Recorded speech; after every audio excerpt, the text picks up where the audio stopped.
ಅಲ್ಲ, ನಾನು ಆಕಾಂಕ್ಷಿ ಆಗಿದ್ದಿದ್ದು ನಿಜ. ಈಗ ಉಪಸಭಾಪತಿಗೆ ಅವಕಾಶ ಕೊಟ್ಟಿರೋದು ನಿಜ. ಇವೆರಡರ ಮಧ್ಯೆ ಮತ್ತೆ ಯಾವುದು ಅನ್ನೋದಕ್ಕೆ ಮತ್ತೆ ಕಾಯ್ತಾ ಇದ್ದೇನೆ. ಈಗ ಒಂದು ಮಹಿಳಾ ಕೋಟ ಇತ್ತು ಮೇಡಮ್, ಅದನ್ನು ಹೋಲ್ಡ್ ಮಾಡಿದ್ದಾರೆ. ನೋಡೋಣ ಏನಾಗುತ್ತೆ ಅಂದ್ಬಿಟ್ಟು ಹೋಲ್ಡ್ ಮಾಡಿದ್ದಾರೆ.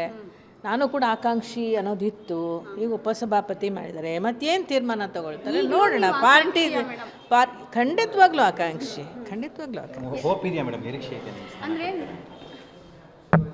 ನಮ್ಮ ಪಕ್ಷ ನನಗೆ ಅವಕಾಶ ಮಾಡಿಕೊಡ್ಬೋದು ಅನ್ನೋ ನಿರೀಕ್ಷೆ ಇದೆ. ಅದರ ಮೇಲೂ ಪಕ್ಷ ಏನು ತೀರ್ಮಾನ ಮಾಡುತ್ತೋ ಅದನ್ನು ನಾನು ಸ್ವೀಕಾರ ಮಾಡಲೇಬೇಕಾಗತ್ತೆ.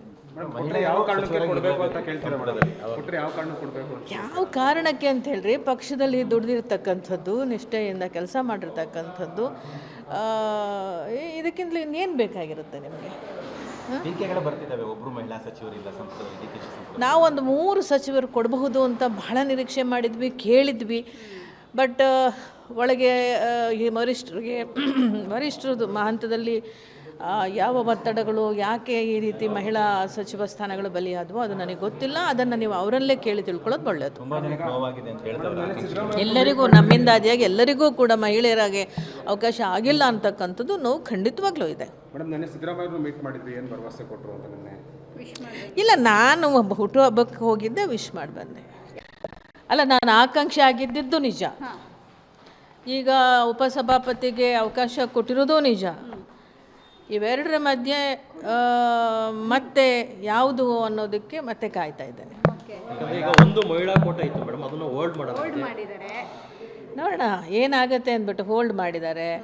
ನಾನು ಕೂಡ ಆಕಾಂಕ್ಷಿ ಅನ್ನೋದಿತ್ತು, ಈಗ ಉಪಸಭಾಪತಿ ಮಾಡಿದ್ದಾರೆ. ಮತ್ತೇನು ತೀರ್ಮಾನ ತಗೊಳ್ತಾರೆ ನೋಡೋಣ. ಪಾರ್ಟಿ ಖಂಡಿತವಾಗ್ಲೂ ಆಕಾಂಕ್ಷಿ.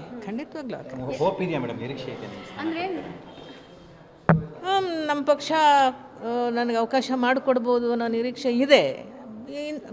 ಅದರ ಮೇಲೂ ಪಕ್ಷ ಏನು ತೀರ್ಮಾನ ಮಾಡುತ್ತೋ ಅದನ್ನು ನಾನು ಸ್ವೀಕಾರ ಮಾಡಲೇಬೇಕಾಗತ್ತೆ. ಯಾವ ಕಾರಣಕ್ಕೆ ಅಂತ ಹೇಳ್ರಿ, ಪಕ್ಷದಲ್ಲಿ ದುಡ್ದಿರ್ತಕ್ಕಂಥದ್ದು, ನಿಷ್ಠೆಯಿಂದ ಕೆಲಸ ಮಾಡಿರ್ತಕ್ಕಂಥದ್ದು, ಇದಕ್ಕಿಂತಲೂ ಇನ್ನೇನು ಬೇಕಾಗಿರುತ್ತೆ ನಿಮಗೆ? ನಾವೊಂದು 3 ಸಚಿವರು ಕೊಡಬಹುದು ಅಂತ ಬಹಳ ನಿರೀಕ್ಷೆ ಮಾಡಿದ್ವಿ, ಕೇಳಿದ್ವಿ.